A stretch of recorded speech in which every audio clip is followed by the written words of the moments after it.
우리 시간 찬양으로 주님께 영광 올려드리길 원합니다. 우리 찬송가 323장 찬양 함께 하시겠습니다. 323장 찬양 함께 찬양으로 주님께 영광 올려드립니다. 323장입니다.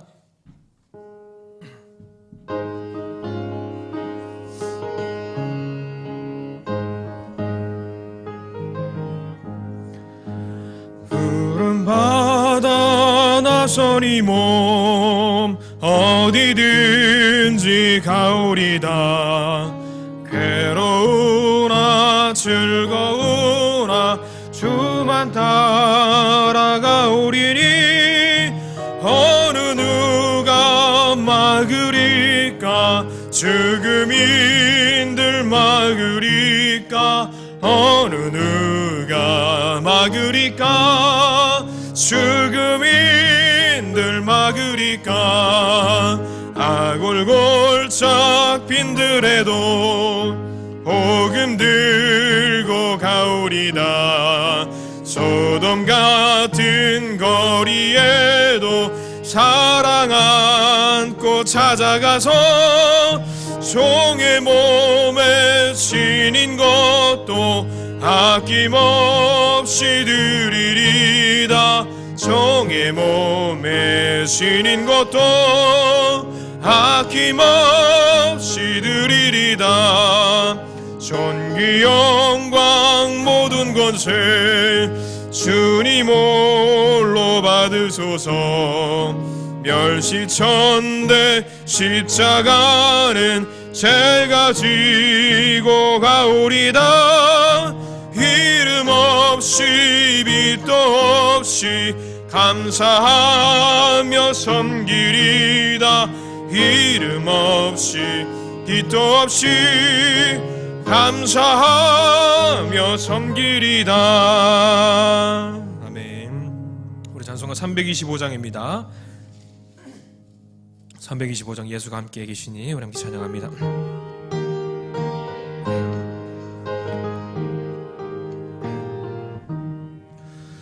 예수가 함께 계시니 시험이 오나 겁없네. 기쁨의 근원 되시는 예수를 위해 삽시다. 날마다 주를 섬기며 언제나 주를 기리고 그 사랑 안에 살면서 딴 길로 가지 맙시다. 이 세상 사는 동안에 주 이름 전파하면서 무한한 복락 주시는 예수를 위해 삽시다. 날마다 주를 섬기며 언제나 주를 기리고 그 사랑 안에 살면서 딴 길로 가지 맙시다. 이 세상 친구 없어도 예수는 나의 친구니 불의한 일을 버리고 예수를 위해 삽시다. 날마다 주를 섬기며 언제나 주를 기리고 그 사랑 안에 살면서 딴 길로 가지 맙시다. 주께서 심판하실 때 잘했다 칭찬하리니 이러한 상급 받도록 예수를 위해 삽시다. 날마다 주를 섬기며 언제나 주를 기리고 그 사랑 안에 살면서 딴 길로 가지 맙시다. 아멘. 우리 수요일 밤입니다. 우리 조용한 기도 드리시면서 우리 예배 임하길 원합니다. 함께 기도하겠습니다.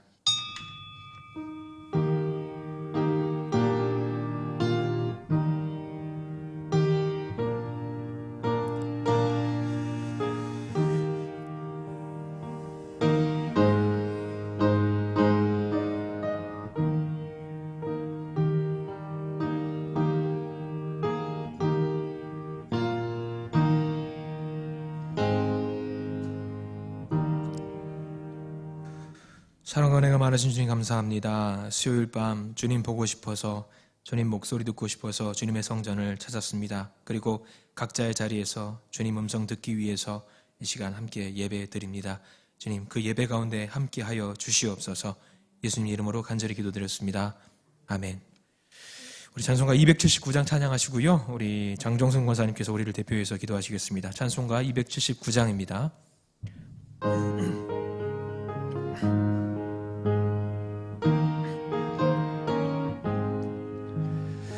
인내하신 구세주여, 내가 비오니 죄인오라 하실 때에 날 부르소서.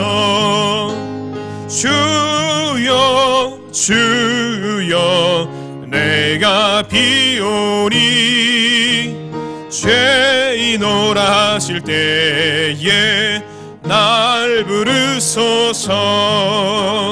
자비하신 보좌 앞에 꿇어 엎드려 자복하고 회개하리 믿음 주소서.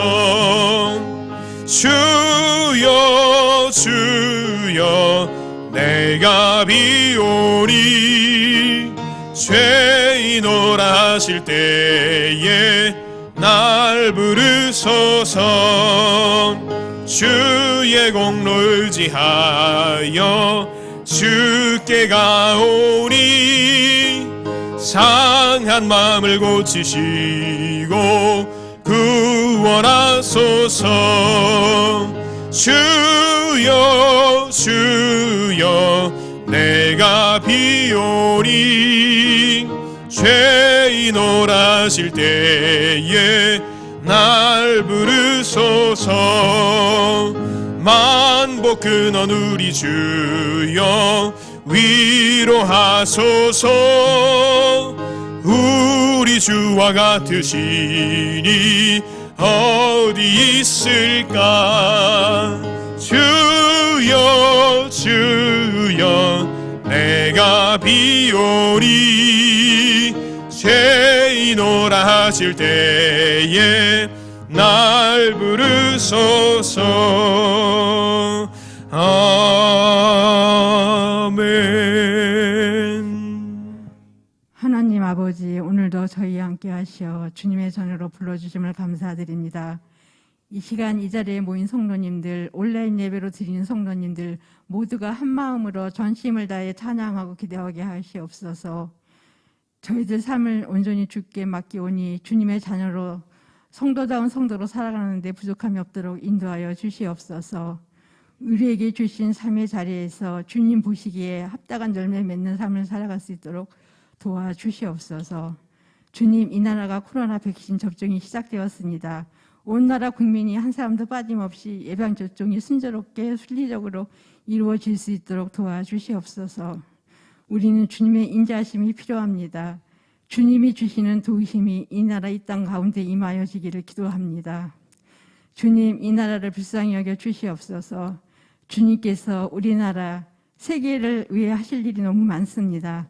주님께서 하시면 모든 것이 쉽고 주님께서 하시면 된다는 것을 믿음으로 기도하오니 우리의 연약함을 불쌍히 여기시고 이 나라를 회복시켜 주시기를 간절히 기도합니다. 저희 교회가 창립 42주년을 맞아요 주님께 예배를 올려드렸습니다.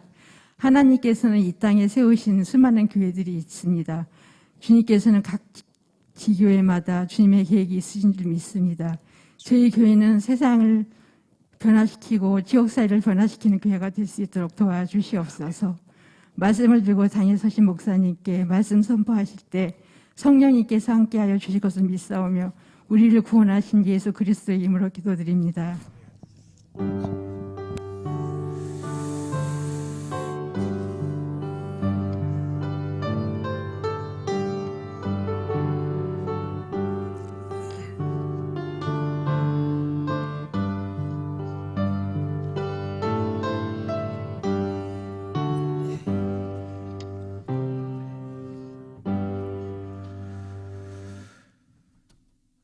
주신 성경 말씀 함께 보겠습니다. 누가복음 9장이고요. 57절부터 62절까지 말씀입니다. 누가복음 9장 57절로 62절까지 말씀, 신약성서 109페이지 109쪽에 있고요. 누가복음입니다. 9장 57절로 62절까지 말씀입니다.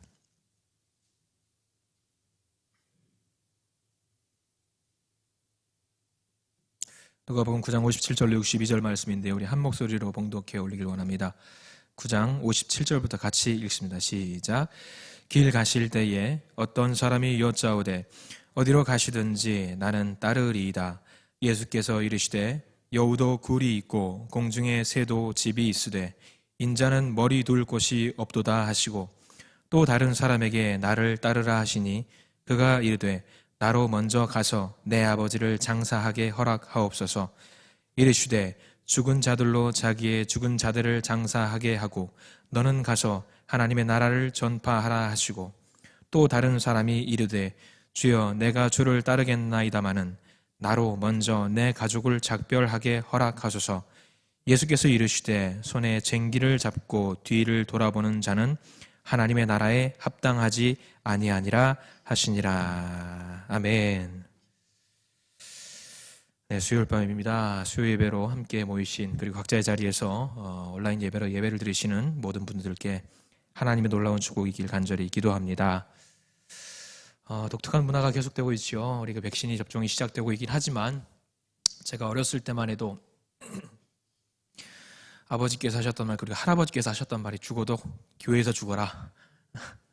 예배는 절대 빠지면 안 된다. 그래서 정말 아파 죽는 고열로 시달렸던 그런 때에도 등 떠밀려서 교회를 꼭 갔던 기억들이 있습니다.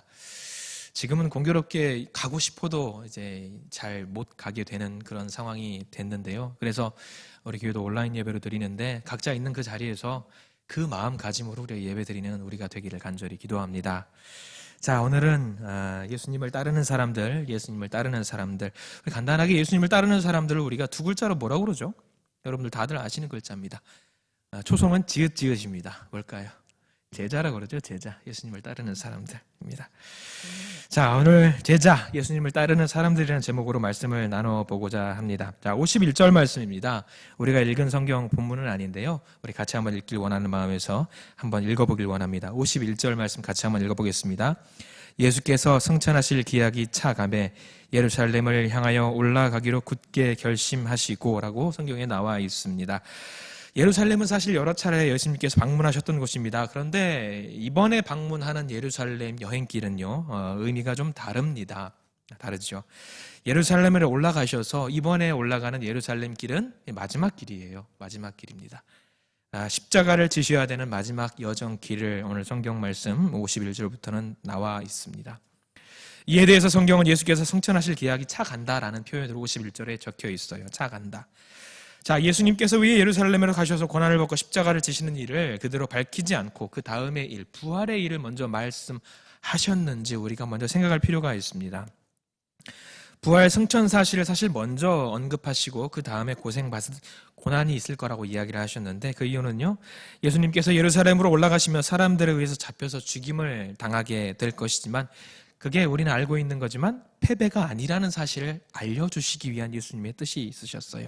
죽음 후에 부활과 승천이 있을 것이다 라고 하는 것을 미리 예수님께서는 보여주셨던 것이지요.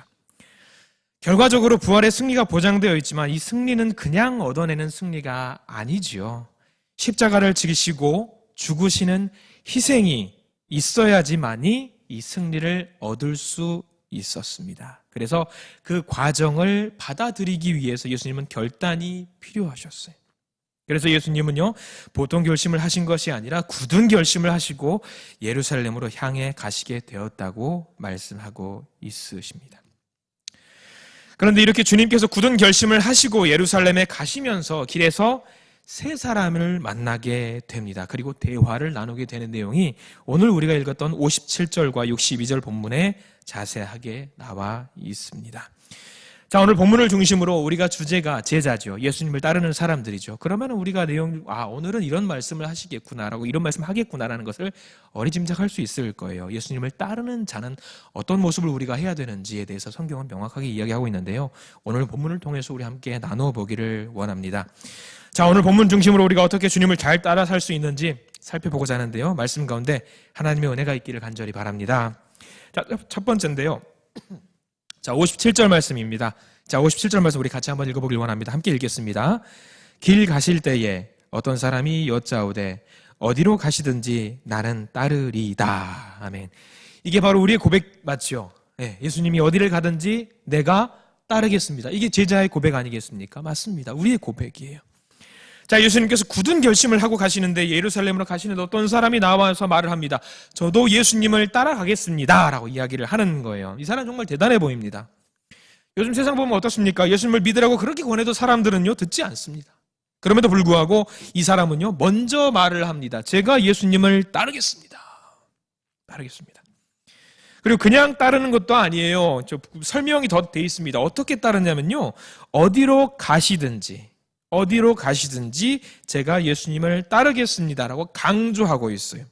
잠깐 그냥 따른다라는 이야기가 아닙니다. 어디로 가시든지 무엇을 하든지 일생 동안 예수님을 따르고 예수님을 보필하고 제가 배우고 섬기며 제자가 되겠습니다라는 의미를 강력하게 보여주고 있어요. 주님은 이 상황을 보시면서 바로 답을 하시죠. 주님의 답의 특징이 있습니다. 바로 다이렉트로 답을 그냥 확 꽂아주시는 경우도 있지만 상징적으로 비유로 말씀하시는 경우가 많습니다. 58절에 예수님께서 답을 하십니다. 예수께서 이르시되 여우도 굴이 있고 공중에 새도 집이 있으되 인자는 머리 둘 곳이 없도다. 그냥 따라, 그냥 하지 마. 아니면 나를 따르려면 어떻게 해야 돼? 라는 것을 구체적으로 이야기해 주시면 정말 편할 텐데 그게 아니에요. 어떻게 하라는 게 아니라 그냥 비유적으로 말씀을 하시는 거예요. 여우도 굴이 있고 공중에 새도 집이 있는데 인자는 머리 둘 곳이 없단다 라고 이렇게 이야기하시는 거예요. 바로 이해하기 어렵습니다. 한 번 더 우리가 생각을 해야지 이해를 할 수 있어요. 자, 왜 주님께서 이렇게 복잡하고 어려운 답을 하신 것일까? 이것을 이해하기 위해서는요, 예수님께 나와서 이 말을 했던 사람이 누구인지 우리가 먼저 파악을 해야 됩니다. 예수님께서 예루살렘으로 올라가시는 그 의미를 정확하게 이해하지 못하고 이제 뭐라도 이루어지겠구나 생각하고 손가락을 얹는 사람 같은 어떤 그런 냄새가 좀 나는 것 같아요. 그런데 예수님을 잘 알지 못하는 이 사람이 순간적으로 나도 한번 해볼까? 사람들이 따르고 있으니까 나도 한번 해볼까? 저기 제자들 정말 예수님 따라다니니까 유명해지고 대단하고 나도 한번 해볼까? 라고 그 사람이 예수님 앞에 나온 거라고 판단할 수 있습니다.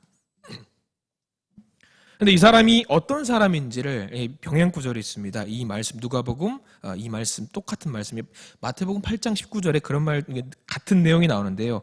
이 8장 19절에 이렇게 나와 있습니다. 한 서기관이 나와서 예수께 아뢰되 선생님이요 어디로 가시든지 저는 따르리이다. 처음에 뭐라고 나와 있냐면 한 서기관이라고 나와 있어요.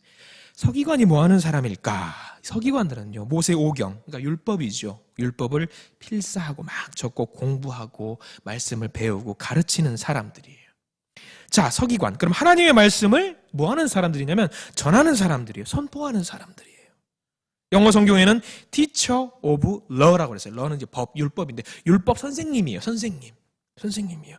명망 있는 사람들입니다. 아쉬울 거 없는 사람들입니다. 그런데 이 사람들, 특히 서기관들은 여러분들 예수님께서 나실 때에, 탄생하실 때에 별을 따라왔던 박사들이 이제 헤롯에게 가서 그리스도가 어디서 날까요? 물어보니까 헤롯은 오히려 대제사장들과 서기관들을 불러요. 헤롯이. 그래서 물어봅니다. 야, 그리스도가 나신다는데 어디서 날 것 같아? 라고 물어보니까 서기관들이 하나같이 말을 하는데 뭐라고 말하냐면 유대 베들레헴이요 라고 정확하게 찝어내요. 그럼 서기관들은 보통 대기들이 아니에요. 대단한 분들이에요. 대단한 분들. 이 서기관들은 성경에 대해서, 율법에 대해서 너무나도 정확하게 알고 있는 사람들인데 이 서기관들이 이렇게 이 서기관이 예수님 앞에 이렇게 나와서 예수님을 따르겠습니다라고 말했던 그 저의는 뜻은 뭐가 있었을까? 그렇게 똑똑한 사람들이 왜 그랬을까? 이들은 아마 예수님을 지적으로 또는 이성적으로 파악을 했을 겁니다. 예수님을 어떻게 알고 있었냐면 죄인을 구원하실 구주가 아니라 로마의 압박에서 유대인들이 자유를 누리도록 할 수 있을 것 같은 독립운동가 정도로 생각을 했다는 겁니다. 자, 그러면서 자기들에게 출세의 길이 열릴 수 있게 만들 수 있는 사람 정도로 생각을 했을 거예요. 당시 사람들에게는 이런 사상들이, 이런 생각들이 팽배해 있어요. 오히려 요한복음 7장 1절에서 5절까지를 보면은요, 예수님의 동생들도, 그러니까 형이죠. 예수님이 형이죠. 형인 예수님 때문에 예수님으로 인해서 출세하고 싶은 마음이 많이 있었어요. 그래서 동생들은요, 요한복음 7장 3절 4절에 이런 내용이 나와요.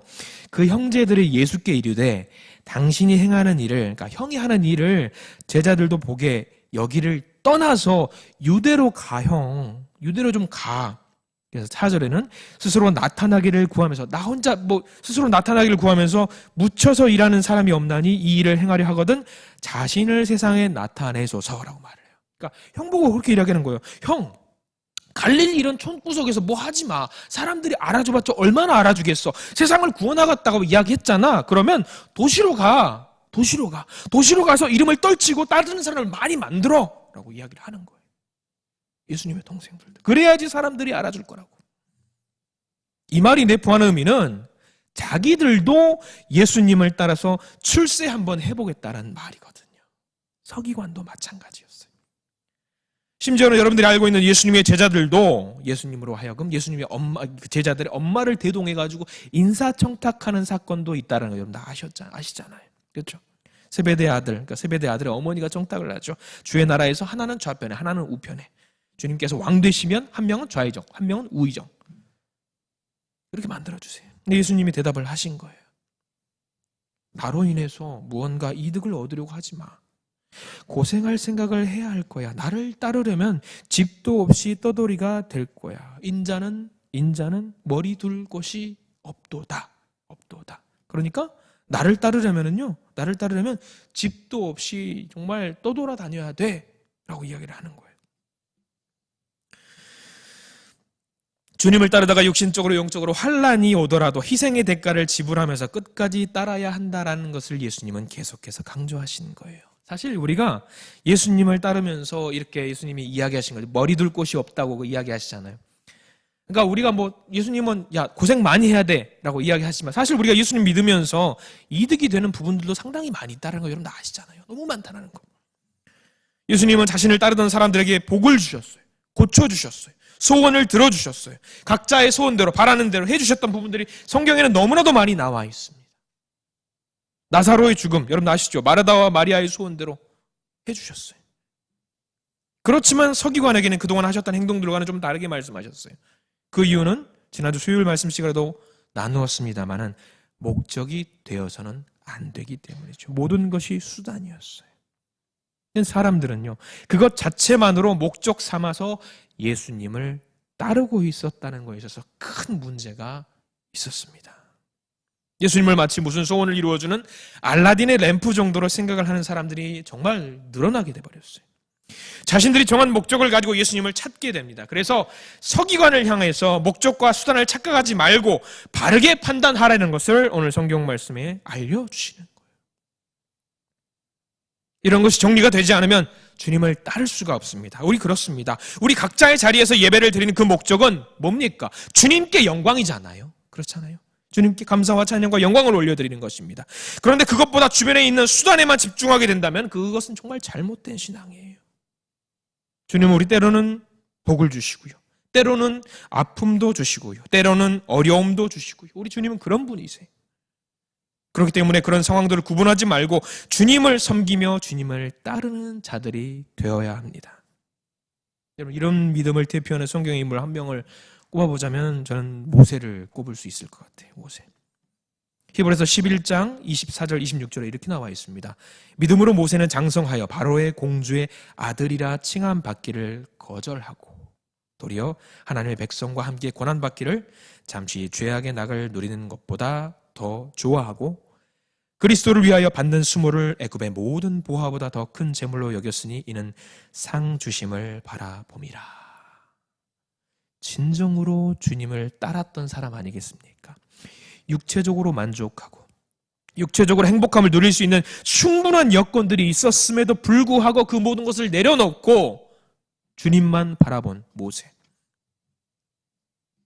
그것이 바로 주님을 따르는 사람의 진정한 모습인 줄 믿으시기 바랍니다. 결국 사람에게도 칭찬받는 훌륭한 믿음의 지도자가 모세는 되었습니다. 하나님께서 사랑하시는 사람이 되었어요. 그렇습니다. 우리도 그런 모습을 닮아갈 필요가 있는 것 같습니다. 유명한 말씀의 선포자이신 찰스 스펄전 목사님이 이런 말씀을 하셨습니다. 잘 들어보세요. 하늘에서 면류관을 쓴 자 중에 이 땅에서 가시관을 쓰지 않는 자는 하나도 없다. 공감하십니까? 예수님을 따르다 보면 때로는 고생할 때가 왜 없겠습니까? 마음의 아픔이 있을 때도 있습니다. 육체의 아픔이 있을 때도 있습니다. 고난과 피곤 그리고 힘들고 쓰러짐도 있습니다. 물론 그런 것들만 있지는 않아요. 말할 수 없는 기쁨도 있고 행복과 즐거움, 유익감, 행복함이 다 있지요. 다 있어요. 우리가 중요하게 여겨야 할 것은요, 희생을 치를 각오를 하고 나를 따르라고 하셨던 예수님의 말씀을 너무 가혹하다고 여기지 마시고 즐거운 마음, 유익한 마음으로 주님을 따르기를 간절히 바랍니다. 두 번째입니다. 59절 말씀 우리 같이 한번 읽어보길 원합니다. 자, 59절인데요. 함께 읽습니다. 시작. 또 다른 사람에게 나를 따르라 하시니 그가 이르되 나로 먼저 가서 내 아버지를 장사하게 허락하옵소서라고 합니다. 자, 앞에 있는 서기관하고 다른 사람이에요. 또 다른 사람이지요. 또 다른 사람이에요. 자, 예수님께서 자신을 따르겠다는 서기관에게 나를 따르는 것은 그렇게 쉽게 생각할 거 아니야. 희생을 치를 각오를 하고 단단히 마음은 먹고 나를 따라야 된단다라고 이야기하면서 59절에 나와 있는 사람에게는 먼저 예수님께서 제안을 하십니다. 나를 쫓으라라고 이야기를 하는 거예요. 나를 쫓으라. 제가 주님을 따를게요. 아니, 넌 됐고 너 따라와. 이렇게 이야기하시는 거예요. 너 따라와. 자, 세상 많은 사람들 중에서 이렇게 선택적으로 불러주셨다라는 것은 기가 막힌 특권입니다. 여러분들, 기가 막힌 특권이에요. 이런 면에서 저는 우리 여기 모인 모든 성도님들 그리고 예배를 드리고 있는 모든 성도님들 정말 엄청난 특권을 누리고 있다는 사실을 잘 명심하셔야 됩니다. 선택받은 자답게 살아야 돼요. 선택받은 자답게. 여러분들 모두 한 분 한 분에게 예수님께서 말씀하세요. 나 따라와, 나 따라와, 나 따라와, 나 따라와 이렇게 말씀하고 있는 거예요. 그럼 우리는요, 선택받은 자입니다. 그럼 선택적 부름을 받은 그 사람은 어떻게 했냐면 이 사람이 어떻게 말을 하냐면 59절 하반절에 보면 이렇게 나와 있습니다. 나로 먼저 가서 내 아버지를 장사하게 하여 주시옵소서라고 이야기하고 있어요. 자, 이 부름을 받은 이 사람이 왜 불쑥 아버지의 장례 문제를 들고 나오는 것인가? 유대인들에게 있어서 주군이에 대한 장례의 의무는요, 율법을 공부하는 일, 성전 예배, 유월절 제사, 할례, 어떤 이런 모든 예전보다 우선권을 지녔다라고 해요. 우선권을. 율법에 따르면 죽은 시체를 만진 자는 어떻게 됩니까? 부정한 자가 되지요. 부정한 자가 됩니다. 그러나 이것이 예외적인 조항이 있었는데 가족이나 친척이 죽은 경우 그렇게 시체를 만지는 경우는 예외 조항이 있었어요. 부모, 형제의 장례의 경우는요, 다른 사람이 장례를 해줄 수가 없잖아요. 해줄 수가 없잖아요. 가족들이 해야 됩니다. 그렇기 때문에 부정하지 않은 일이라고 미리 못을 박아둔 내용이 있어요. 그렇기 때문에 아버지의 장례를 치른 후에 따르겠다라고 하는 이 사람의 말은 어떻게 보면 명분이 있습니다. 안 따르겠다라는 게 아니에요. 이 일 먼저 하고 따르겠습니다라고 이야기를 합니다. 예수님께서 말씀하시죠. 60절에 이르시되 죽은 자들로 자기의 죽은 자들을 장사하게 하고 너는 가서 하나님의 나라를 전파하라 하시고 라고 말씀을 하셨습니다. 자, 예수님은 부모님 공경하라고 하셔놓고 장례도 치르지 말라고 하시는 것인가? 이렇게 생각할 수 있어요. 근데 이것이 무엇이 우선인지 생각해보자는 차원의 말씀이거든요. 예수님께서 뭐라고 하시냐면 죽은 자들로 자기의 죽은 자들을 장사하게 해라. 그리고 너는 하나님의 나라를 선포해라, 전파해라 라고 이야기해요. 예수님은 부모님이 돌아가셔서 장례를 치러야겠습니다라고 할 때 안 보내주실 그런 매정한 예수님이 아니십니다. 문제는 무엇이 우선이냐 하는 거예요. 이 사람의 부모의 장례 문제는 지금 당장 처리할 문제가 아니에요. 성경에는 여러 이야기들이 있는데 지금 그 제사가 장례가 1년 주기로 달아오는 그 제사의 의미라고 어떤 말하는 사람들이 있더라고요. 그래서 부모의 장례는 지금 당장 처리할 문제가 아니다라고 이야기하는 사람도 있어요. 자, 만약 지금 당장 필요한 문제였다라고 한다면 예수님은 당장 가라고 이야기하셨겠죠. 가라. 그러나 예수님은 죽은 자들로 자기의 죽은 자들을 장사하게 하라고 말했습니다. 이 말씀은요, 실제적인 육신의 죽음을 말하는 것이 아니라 어떻게 죽은 자들이 죽은 자의 장례를 할 수 있겠습니까? 여기서 죽은 자란 영적으로 죽은 자들을 의미하는 거예요. 영적으로 죽은 자들. 따라서 예수님의 말씀의 의도는 불신앙의 세계에 이른 불신앙의 세계에 맡기라는 거예요. 따라서 예수님의 말씀의 의도는 뭐냐면 우리에게는 세상에 매여 있지 말고 복음 전파에 주력하라. 복음 전파에 주력하라. 바로 그 내용이거든요. 따라서 이 사람은 우선적으로 부모님께 복음을 전하여 부모님을 구원해 내어야 했습니다. 그런데 그럴 생각은 아예 하지 않고 부모님 장례 걱정부터 하고 있습니다. 이 사람이 무슨 일을 할 수 있겠습니까? 그래서 예수님은 그 사람에게 그러지 말고 가서 복음을 전파하라고 하셨는데 복음을 맡을 자세가 흐트러져 있던 이 사람, 주님을 따르는데 실패했을 것이 뻔해요. 선택받은 자들은요, 주님의 일을 우선해야 합니다. 우선시해야 돼요. 우리 모두는요, 선택받은 자입니다. 우리 모두는 선택받은 자. 주님이 부르신 자들이고 주님이 택하신 자입니다. 그러면 우리가 우선해야 할 일이 정해져 있습니다. 정해져 있어요. 바로 주님의 일을 하는 것입니다. 주님의 일에 우선 초점을 맞추어야 합니다. 그것이 바로 우리가 해야 할 일입니다. 선택받은 자답게 우선 주님의 일을 먼저 하시는 우리 모두가 되기를 간절히 바랍니다. 자, 이제 세 번째 사람을 만나볼 생각입니다. 세 번째 사람. 61절에 나와 있습니다. 우리 61절 같이 한번 읽어보길 원합니다. 함께 읽습니다. 또 다른 사람이 이르되 주여 내가 주를 따르겠나이다마는 나로 먼저 내 가족을 작별하게 허락하소서.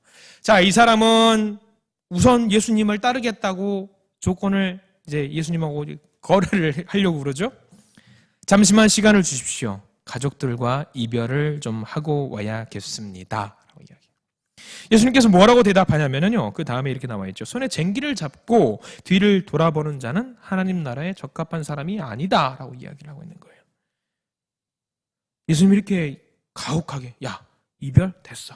쟁기 들고 뒤돌아보지 말고 그냥 따라와. 다 제껴놓고 나 따라와.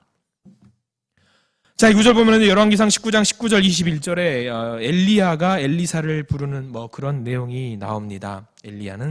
엘리사가 쟁기질하는 것을 보고 똑같은 모습이 나오거든요. 똑같은 모습이. 엘리야가 제자를 삼기 위해서 엘리사 보고, 야, 너 나 따라와.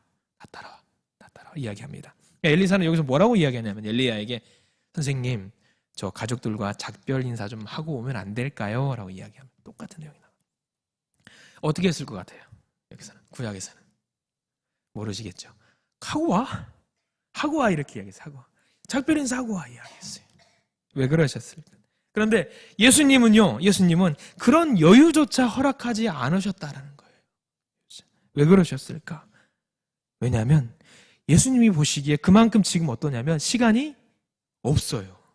작별 인사하고 올 시간이 없어요. 조건을 따질 때가 아니에요. 지금 오라면 바로 와야 하는 시간이에요. 조건을 달지 말고 바로 순종을 해야 하는 그때였습니다. 엘리야도 사실 굉장히 급박한 시간 아니었겠습니까? 사람들에게 주님의 복음을 전해야 되는 그런 중요한 급박한 상황이었는데, 회개가 정말 필요한 그런 때였는데, 예수님의 외침은 그와 비교가 되지 않는 절박한 시간이었거든요.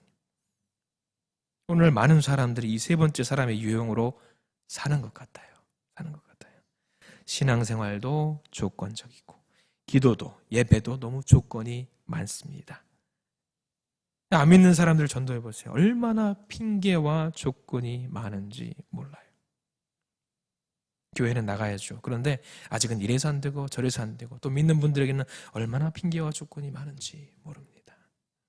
아는 친구 녀석이 있는데 신앙생활을 어려서부터 하다가 최근에 교회를 안 나가요. 그래서 가끔 만나서 밥 먹을 때 이야기하면서, 경씨거든요. 경씨예요. 이미 아무개인데 농담조로 우리 경집사 교회 나가야지 이야기하면은 뭐라고 이야기하냐면, 내가 집이 없어서 못 나가네. 집을 사주시면 경집사가 되겠네라고 이야기를 해요. 농담조로 이야기한 거지만 우리 삶 속에서 그런 식으로 주님 앞에서 조건을 다는 사람들이 얼마나 많이 있습니까?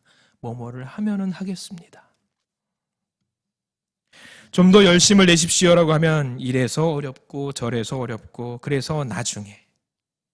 우리의 기도가 그래요. 우리 기도 보면 너무 조건이 많아요. 특별히 요구 조건들이 많아요. 가끔 기도할 때 생각합니다. 저는 지금 혓바늘이 하나 났어요. 여러분 굉장히 아프잖아요. 그거 굉장히 아프잖아요. 기도합니다. 주님 혓바늘 낫게 해주십시오. 별것도 아닌데 가끔 그러다가 다시 한번 딱 머리 한 대 얻어맞은 것처럼 주님께 영광 올립니다. 주님을 먼저 생각하고 우리 작은 혓바늘 그런 상처 하나만 해도 주님 이거 다 나으면 뭐 할게요. 조건 달 때 얼마나 많습니까? 우리 신실한 믿음으로 주님을 따르려면요 조건이 없어야 돼요. 주님 제일주의로 서서 먹든지 마시든지 무엇을 하든지 주님 제일주의, 주님 영광, 그래야 하나님이 기뻐하십니다. 자, 우리 자녀들을 사랑하면서 부모님을 사랑하면서 가족을 사랑하면서 우리 조건 달지 않습니다. 거래하지 않습니다. 무조건적입니다. 무조건 주는 겁니다. 달라면 주는 겁니다. 이유는 중요하지 않습니다. 어련히 뭐가 필요해서 힘들어서 그러겠거니 그냥 뭐든지 다 주려고 합니다. 여력이 되지 않으면 빚을 내서라도 해주려고 합니다. 그게 우리 아닙니까? 그게 우리 아니에요? 우리 주님에게는 어떻습니까? 더 그래야지요. 더 그래야지요. 조건을 달면 안 되죠. 쟁기 들고 뒤돌아보면서 이거 먼저 저거 먼저 또는 이거 해주시면 이렇게 하겠습니다. 이런 조건들 주님께는 맞지 않습니다. 주님 우선으로 사는 우리 모두가 되기를 간절히 바랍니다. 자, 이제는 겨울이 지나가고 봄이 오는 소리가 들리지요? 자연도 하나님의 섭리를 따라 자기 약동을 막 합니다. 이런 계절이 우리의 마음도 좀 봄에 맞아서 새롭게 마음가짐을 달리해야 될 필요가 있을 것 같습니다. 그래서 주님과 함께 하겠다. 주님을 따르는 자가 되겠다. 그런 마음으로 이 시간 봄을 준비하시기를 간절히 바랍니다. 옛날 1994년 안동 하회마을에 영국 여왕이 한번 방문을 했어요. 그래서 기념 식수를 했는데 그 나무의 이름을 퀸트리라고 했습니다. 여왕나무에서 퀸트리라고 지었어요. 여왕이 심었으니까 그에 걸맞는 이름을 지었겠지요. 나름 관광 명소도 되었고요. 사람들이 많이 왔다 갔다 했다 합니다. 그런데 2001년도에 그 퀸트리가 말라 죽었대요. 이유가 뭐냐? 심어놓고 사람들이 처음에는 왔으니까 막 가꾸다가도 시간이 지나고 사람들이 오지 않으니까 가꾸지 않아요. 그러니까 말라 죽은 거죠. 사실 우리 시작은 잘합니다. 엄청나게 빨리, 장엄하게, 뭔가 크게 벌려요. 그리고 계속 꾸준하게 가꾸고 관리하는. 처음에는 잘하죠. 그런데 나중에 시간이 지나면 어떻습니까? 잘 안 해요. 만약에 그 퀸트리를 100년을 바라보고 길렀다라고 한다, 잘 키웠다라고 한다면 어쩌면 굉장히 큰 관광 명소가 되었을 수도 있습니다. 마찬가지입니다. 우리 처음에 마음 엄청나게 먹고 신앙생활 잘 해야지. 그런데 지금 와서 생각하면 뭐 어떻습니까? 소소하게, 작게, 꾸준히. 진정한 제자가 그런 거 아니겠어요? 제가 주님을 믿겠습니다. 제가 주님을 따르겠습니다. 제가 제자가 되겠습니다. 이게 아니라 꾸준히 묵묵히 내가 있는 그 자리에서 주님을 따라가는 제자. 어떤 제자가 주님한테는 정말 제자일까요?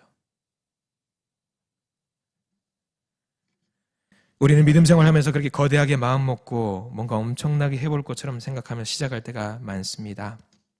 그러나 주님을 믿는 진정한 제자는요, 꾸준히 따르는 자인 줄 믿으시기 바랍니다. 주변을, 교회를, 세상을 제자 삼아서, 그리고 그 사람들을 또 다른 제자 삼아서, 물론 주님을 따르기로 작정한 그 마음과 결심이 쓰러지거나 넘어질 때도 있습니다. 그럴 때일수록 우리가 주님을 생각하면서 꾸준히 우리의 자리를 지켜내야 합니다. 내게 맡겨진 일이 또는 내가 결심한 그 일, 학업이 됐든지 자녀 교육이 됐든지 가사가 되었든지 연구가 되었든지 사업이 되었든지 꾸준히 주님을 따르는 자답게, 제자답게 하시기 바랍니다. 무슨 일이든지 일단 쟁기를 잡았으면 끝장을 보셔야 합니다. 이것저것 생각하고 핑계대고 뒤로 미루지 마시고 주님 우선주의로, 주님 제일주의로 마음을 먹으시기 바랍니다. 주님은 지금 우리에게 쟁기를 잡고 뒤를 돌아보는 자는 하나님의 나라에 합당하지 않다고 말씀하십니다. 저와 여러분들은 주님을 따르는 일에도 각자의 삶의 현장에서도 감당해야 하는 일에 최선을 다함으로 주님의 나라에도 합당하고 이 땅에서도 아름다운 축복의 결실을 맺으시는 제자 되시기를 주님의 이름으로 기도합니다. 기도하겠습니다. 주님 감사합니다. 진정으로 주님을 따르는 자가 되기를 원합니다. 주님께서 인정해 주시는 참 제자가 되기를 원합니다. 큰 마음 먹고 시작하는 것도 중요하겠습니다마는 힘들고 어려워서 굴러 떨어지는 것이 아니라 그럴 때일수록 더 단단해져서 주님이 찾으시는 그 제자로 거듭날 수 있도록 주님 우리를 인도하여 주시옵소서. 예수님 이름으로 기도했습니다. 아멘.